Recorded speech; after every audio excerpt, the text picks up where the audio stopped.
जय हिंद everyone, welcome to Filo maths. आपकी स्क्रीन पे पॉलिनोमियल का एक क्वेश्चन है।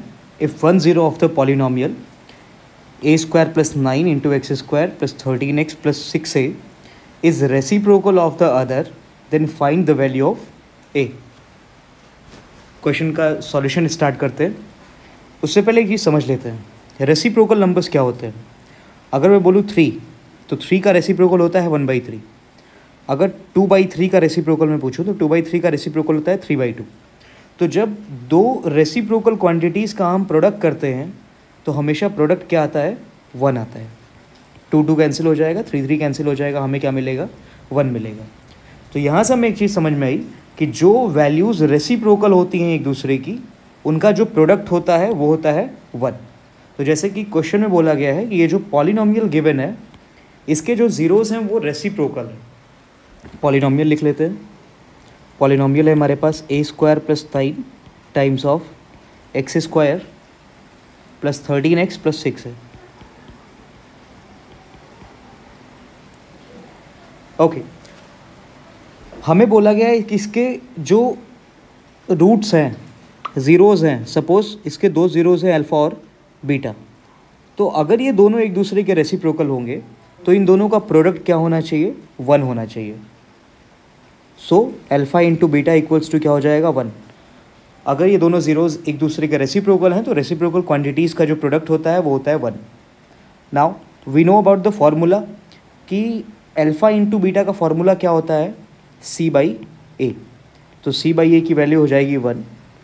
तो यहाँ से a को जब हम ट्रांसपोज करेंगे तो c की वैल्यू आ गई a, यानी कि c की वैल्यू क्या होनी चाहिए, a। अब जो भी हमारा दिया हुआ पॉलिनोमियल है, अगर हम उसको आइडियल एक्सप्रेशन जो कि ax² + bx + c से कंपेयर करेंगे तो हमारे पास क्या मिलेगा हमें कि a की जो वैल्यू है वो मिलेगी हमें a² + 9, और जो हमारी c की वैल्यू है वो हमको मिलेगी 6 है। तो वैल्यूज़ को पुट करते हैं। c की वैल्यू हमारे पास क्या आ गई, c की वैल्यू हमारे पास 6a, और कैपिटल A की वैल्यू है a² + 9। सभी को एक साइड पर ट्रांसपोज करेंगे तो हमें मिलेगा a² - 6a + 9।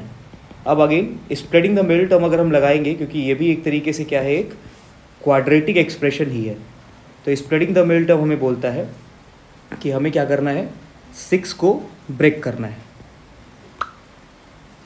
हमें 6 को 2 पार्ट में ब्रेक करना है, और किस तरीके से ये हमें बताएगा लास्ट टर्म का साइन। अभी हमने स्प्लिटिंग द मिडिल टर्म बहुत ही बेहतर तरीके से समझा था। तो 6 को हमें इस तरीके से ब्रेक करना है कि दो नंबर्स को ऐड करने पे 6 आए, ओके। और उन्हीं दोनों नंबर्स को मल्टीप्लाई करने पे कितना आना चाहिए, फर्स्ट इंटू लास्ट। फर्स्ट यहाँ पे 1 है और लास्ट है 9, यानी आपको दो नंबर खोजने हैं जिनका सम आपका 6 हो और जिनका प्रोडक्ट क्या हो, 9 हो। 3 और 3 दोनों नंबर्स हमारे 3 होते हैं जिनका सम 6 होता है और प्रोडक्ट क्या होता है हमारे पास, 9। अब जब ओपन करेंगे ब्रैकेट को तो हमें मिलेगा a² - 3a again -3a + 9। Next page पे मूव करते हैं। इन दोनों में कॉमन हमें मिल रहा है a। जब हम a कॉमन लेंगे तो यहाँ पे क्या बचेगा, a - 3।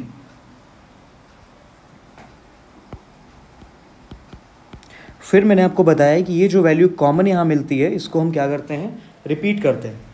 अब हम देख रहे हैं कि हम a में क्या मल्टीप्लाई करें कि हमें -3a मिल जाए। डेफिनेटली -3 का मल्टीप्लाई हम करेंगे।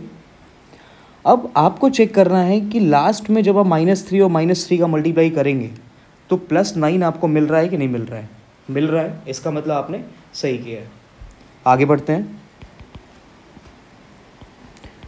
फिर से हमें कॉमन मिल रहा है a - 3, तो a - 3 जब हम कॉमन लेंगे तो यहाँ a बचेगा, यहाँ पे -3 बचेगा।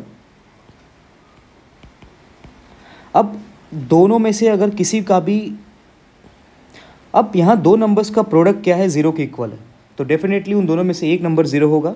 इन दोनों को जब हम 0 के इक्वल करेंगे तो दोनों जगह से a की सेम वैल्यू आएगी जो कि है 3। तो ये हमारा आंसर हो गया कि a = 3 के लिए इस दिए गए पॉलिनोमियल के दोनों जो ज़ीरोज़ होंगे वो क्या होंगे, आपस में रेसिप्रोकल होंगे।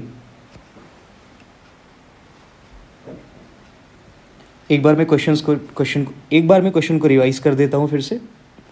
हमारा क्वेश्चन था कि ये एक पॉलिनोमियल हमारे पास दिया गया था, हमने इसको ax² plus bx plus c जो कि हमारी क्वाड्रेटिक एक्सप्रेशन होता है यूनिवर्सल, उससे कंपेयर किया, capital A capital B capital C की वैल्यू निकाल ली।